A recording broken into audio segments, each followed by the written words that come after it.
An apple a day will keep the doctor away. Well, I don't know about that, folks. I am the Mighty Plantain, and we are taking a look at something else apple related. This is Angry Orchard's Rosé Hard Cider. This here, it's made with rare French red flesh apples. So I've never seen a red flesh apple, much less a rare French one. So I don't know. It's definitely got a nice pink color to it. Supposedly, that's entirely from the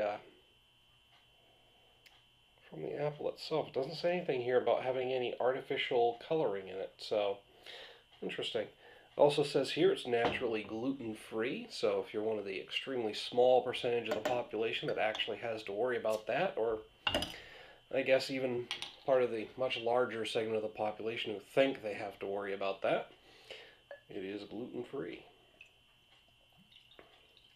It's definitely got an interesting color.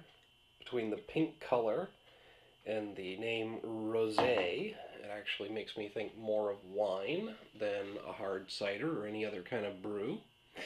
And if you look at that, it's very effervescent, very bubbly. It's quite clear. There's no cloudiness to it at all. It just looks a lot like a wine.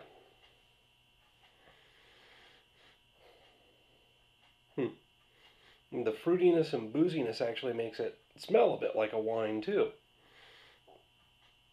It's definitely different. I mean, I am getting a hint of apple in the aroma.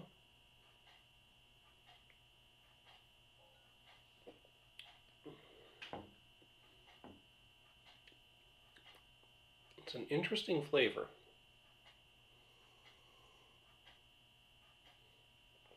It definitely tastes like a regular hard cider. It's got to be the visual perception that's causing this to happen, but it also tastes a bit like a red wine. I mean, maybe the name is done on purpose. Maybe it is supposed to taste a bit like a red wine, but it does. It's like this slightly watered down apple cider up front.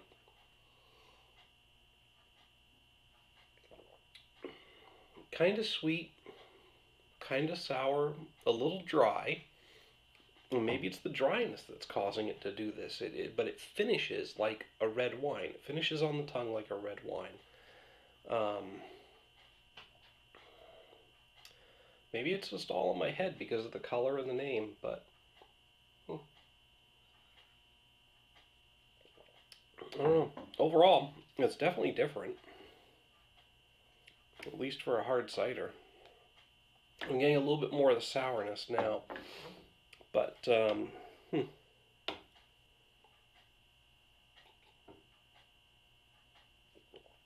not something I've ever experienced in a cider before. It does remind me a lot of a red wine, or a rosé, a nice light pink wine, or whatever they call them. I'm not really a wine guy. But yeah, that's where I'm at with it.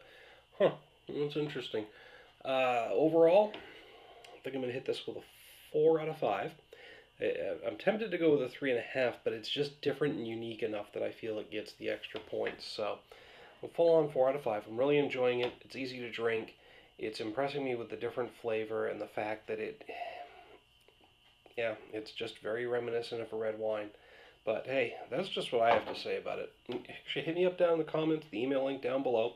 Let me know if the rosé red wine thing is all in my head, or if you're picking up on it too, or hell, maybe if I did some more research, I would find out that that was intentional and it's supposed to taste that way.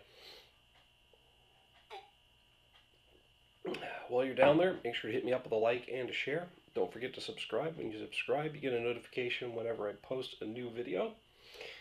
Till next time, folks, thanks for tuning in. Cheers.